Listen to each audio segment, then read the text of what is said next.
Every single day in the Church of England, across the country, morning prayer is said. And every day, regardless of the time or season, the opening prayer remains the same. The night has passed, and the day lies open before us. Let us pray with one heart and mind. After a moment of silence, it continues. As we rejoice in the gift of this new day, so may the light of your presence, O God, set our hearts on fire with love for you, now and forever. It seems sensible that at morning prayer we should be recognising that a new day is about to begin. But I think there is also something deeper to these words. The imagery of day and night, of light and darkness, is prolific in the Bible. Light is often associated, among other things, with guidance, wisdom, hope and justice. In contrast, darkness is often associated with confusion, disorientation, danger, hopelessness and isolation. I recently felt the isolation and despair of darkness. Most of you know that Leanne and I recently gained a new addition to the family, little baby Ezra. Due to his arrival, I now spend a significantly greater time being awake in the early hours, attempting to comfort an unsettled baby.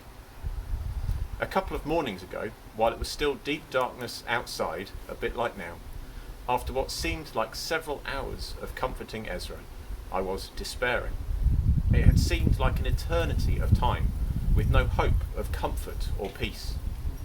The darkness was palpable around me, and it profoundly reflected my emotions. I was feeling hopeless, isolated, and my mind was telling me that it would never end.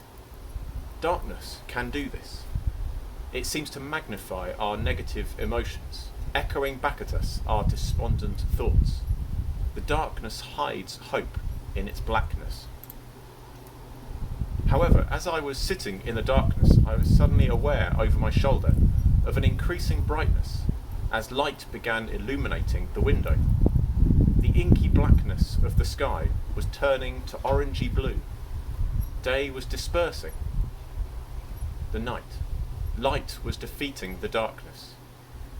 My situation had not changed. Ezra was still, for reasons unknown, crying. But the dawning day, the rising sun, reminded me that night does not last forever. Darkness is not eternal. The fact is, what we recognise every morning with the words of morning prayer is this. We remind ourselves that just as day brings an end to night, just as light brings an end to darkness, no dark situation, no dark circumstance lasts forever. God, the true light, has promised to bring an end to all we associate with darkness.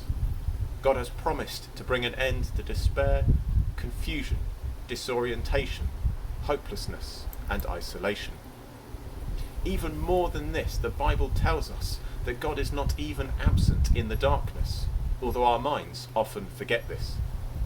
Psalm 74 verse 16 says, "Yours is the day, yours also is the night." Psalm 139 verse 12 says, "Even the darkness is not dark to you, the night is as bright as the day."